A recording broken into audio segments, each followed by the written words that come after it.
Crime lord Manuel Alvarez took a liking to a young singer from America.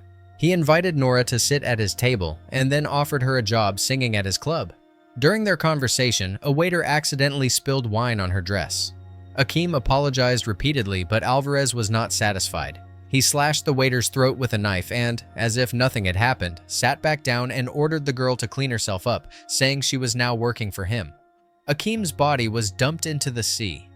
We are introduced to Mark, a police officer from Los Angeles. Together with his partner, he works undercover and is currently buying a large batch of illegal substances. Jose showed them bags of powder. Mark told Phil to hand the cash to the bald guy. The thug did not like that Phil threw the bag on the ground and demanded he pick it up. A scuffle broke out. Mark revealed his badge and read the criminal his rights. When Jose made a move, Mark knocked him out. Phil also took down his aggressive opponent. Mark answered a phone call and learned that his younger brother Akeem had been killed. He returned to his home island to bury Akeem and support their mother. A local woman named Aquila asked Mark to visit her later. Even the killer himself, Manuel Alvarez, came to offer condolences to the grieving mother.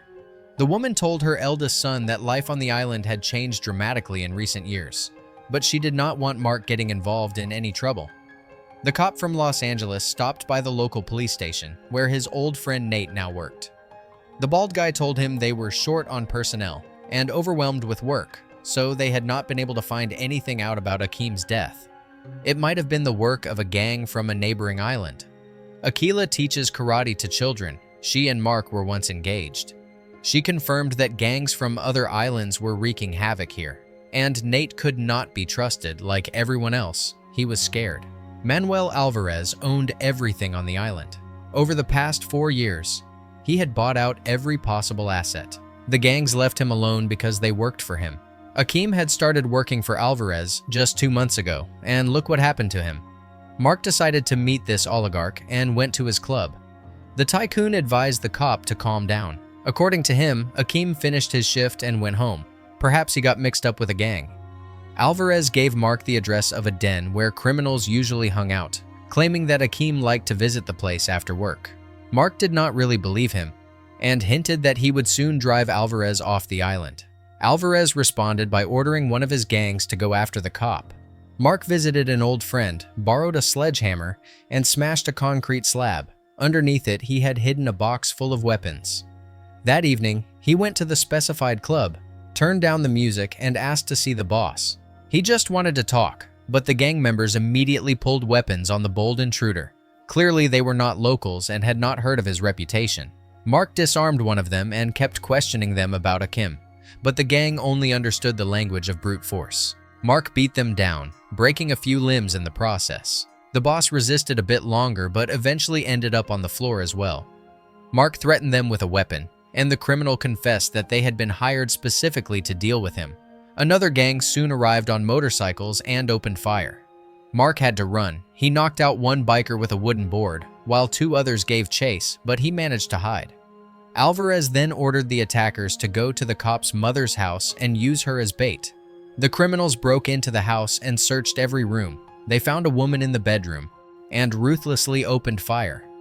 However, it turned out that under the blanket were just a couple of pillows. Mark had wisely sent his mother to stay safely with Aquila. Nate arrived at the crime scene. One of the gang members had been killed. The policeman was informed that someone had broken into Mark's mother's house. Mark hoped his friend would help him cleanse the island of all this filth. Finally, Nate came through and suggested talking to the singer from the club. She had been working on the day Akeem was killed. Alvarez was furious with the bikers who had failed him. The trio were forced to their knees. 2 of the young men were suffocated using plastic bags. The third was at least somewhat useful. He had found a photo of Mark and the karate instructor, and was immediately rewarded with a bullet to the head. After that, Alvarez ordered his bodyguard to call in the professionals. Mark went to the terrified singer's home. The cop promised the girl he would help her escape the island if she answered his questions and told him what she knew.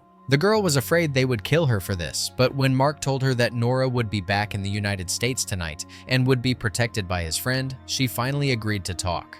Alvarez had killed the waiter just for spilling wine.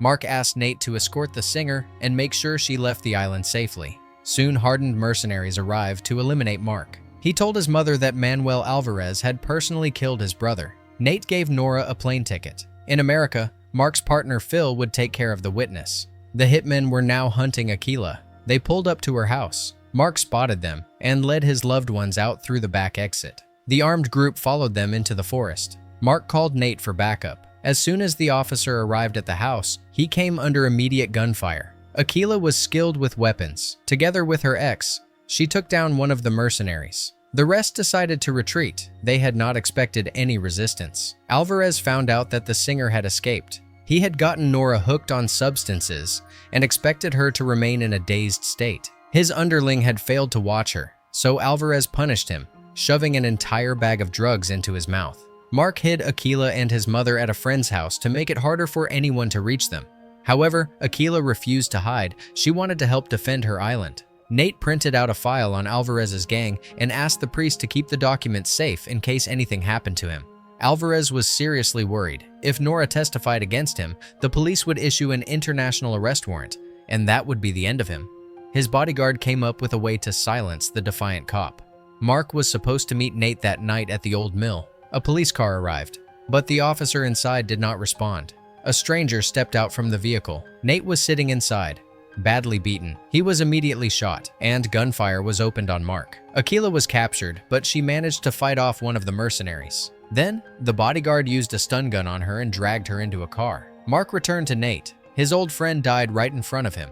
Enraged, Mark stormed into the church during a sermon and addressed the locals. The cop told them everything that Manuel Alvarez had done in recent times. Just yesterday, he had killed the chief of police. Mark pleaded with the people to help him find Aquila and stop the devil who had taken over their island. As promised, the priest handed over the documents Nate had left. Aquila regained consciousness in some kind of abandoned facility. Alvarez assigned his lover Carla to watch over the prisoner. There were only 4 overweight police officers left on the island. Mark was appointed their temporary chief. It was finally time to take action and clean things up. Mark decided to wait for Alvarez at the police station. He accessed Nate's computer and discovered that his friend had managed to open a case against the crime lord and the entire cartel. 2 young spies spotted Alvarez's bodyguard near an abandoned motel and informed Mark. Unexpectedly, his partner Phil arrived on the island. He learned that Nate had been killed and realized Mark would definitely need help. There was no reason to fight this war alone. At sunset, Alvarez called the cop and proposed a meeting at the ruins of an old factory the next day. He offered to exchange Aquila for the singer Nora. In the morning, the local cops, along with Phil, began searching the buildings on the grounds of the abandoned motel. A single guard was posted there. The bandit was killed, but 1 police officer was injured. In the ruins, Mark was confronted by Alvarez's bodyguard, who searched him. Then, the boss showed up. Mark lied, saying Nora would be brought there soon. It was crucial for Phil to find Aquila as quickly as possible. Meanwhile, Carla had shot another police officer. Phil stepped forward with a shotgun, claiming he was coming out, but instead, he swiftly took Carla out with a concealed pistol. At last, he found Aquila, but another guard approached from behind and ordered the cop to drop his weapon. Phil managed to cut the ropes on Aquila's legs. She fought back against the thug, and Phil finished him off with the shotgun. Mark found out that Aquila was safe and taunted Alvarez over the radio, saying he would never see Nora again. The crime boss ordered his men via radio to kill the hostage, but no one responded. Most likely, they could no longer hear him. They failed to kill Mark. He disarmed the bodyguard, and then it was revealed that dozens of locals were hiding in the ruins, all of them armed. Mark challenged the criminal to a hand-to-hand fight. Alvarez pulled out a knife, but the weapon did not help him. A punch, then a kick. Alvarez was disoriented. Mark slowly drove the knife into him and finished the job. The villain died in the same way as Akeem. Mark cleansed the island and stayed to live there with Aquila. And that's where the movie ends. See you next time.